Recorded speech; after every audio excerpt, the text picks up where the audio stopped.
5-Minute Habits for Healthy Living. This week's habit is called Discuss Your End-of-Life Wishes.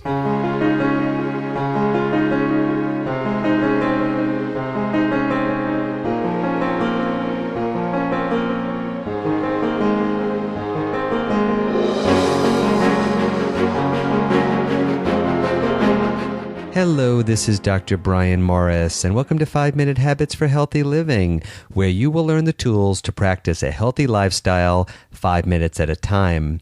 Life has become very complicated with a seemingly endless amount of health information at our fingertips. How do you know what to believe and what not to believe? On this podcast, I will sort through the maze of healthcare information and distill it into easy-to-digest, time-tested, evidence-based practical habits. I've been practicing internal medicine for 20 years. I went to medical school at Johns Hopkins. I trained at Yale, and I previously held a teaching position at Harvard Medical School.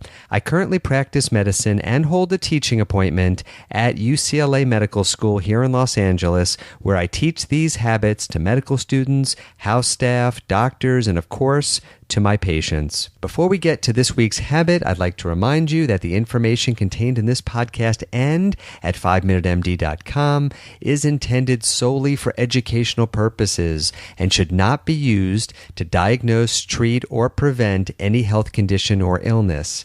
This information may not apply to a specific health situation and is not a substitute for medical care by a qualified, licensed, board-certified healthcare professional. Please consult with your healthcare provider before implementing any of the ideas in this podcast or making any changes in your healthcare regimen. This week's habit is called Discuss Your End-of-Life Wishes. This habit is close to my heart after years of medical practice where I've seen far too many patients getting close to the end of life and realizing that the important end-of-life discussions have been ignored for far too long.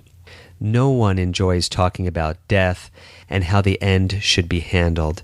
However, there are few discussions that are as important to have as this one. We are all mortal, and death is something that we will all have to face. It's a sad truth, and most of us try to avoid thinking about it, but it's something that we all need to discuss sooner rather than later. This is because none of us know when our time will come, and it's incredibly important that our wishes be respected when that time comes. But no doubt about it, talking about our end-of-life wishes is not easy. There are many ways to have this discussion, but the best way for most people is to have an honest, face-to-face discussion with our closest relatives or friends, followed by putting our wishes into a legal document with the assistance of a professional. Ideally, each person should have a relative or friend designated as the primary advocate or decision maker should that person not be able to make his or her decisions anymore. This is important because when someone gets very ill, divisions can occur in families, so it's quite important to have a designated decision maker to be the quarterback. This designated person should be the one who knows the patient's wishes best and has the good judgment and discretion to handle these sensitive matters in a time of crisis. Ideally, the person should also be geographically located near the patient, so this person usually ends up being a spouse or adult child or sibling. Once this designated person is chosen, then it's important for some candid, honest conversations to happen. How do you feel about artificial resuscitation? How do you feel about being on life support? Under what circumstances do you want these measures undertaken? Sometimes it's helpful to go through some possible scenarios to see what the person would want done under each circumstance. Recording the person's wishes on audio or video can also be helpful in certain situations. But the key here is for each of us to have a clearly defined person identified as our power of attorney who will function as our representative voice if we should be incapacitated. That person should have a keen understanding of our values and our wishes so that he or she can make the decisions in our best interests.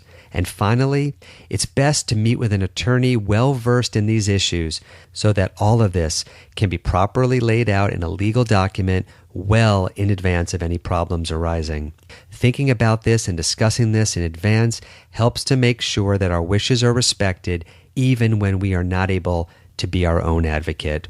Let's keep the dialogue going. Let me know what you think of this week's habit for healthy living. Post your comments and your experiences on the 5 Minute MD Facebook page. Follow us on Twitter at Brian Morris MD, and visit us anytime on our website, 5minutemd.com. Let your friends and your family and your colleagues know about this podcast, and make sure that you are subscribed on iTunes. When you subscribe to the podcast on iTunes, you will receive new podcast episodes as soon as they are posted. And if you're finding the information on this podcast helpful, we would really appreciate it if you would take a moment and stop by iTunes and leave us a review.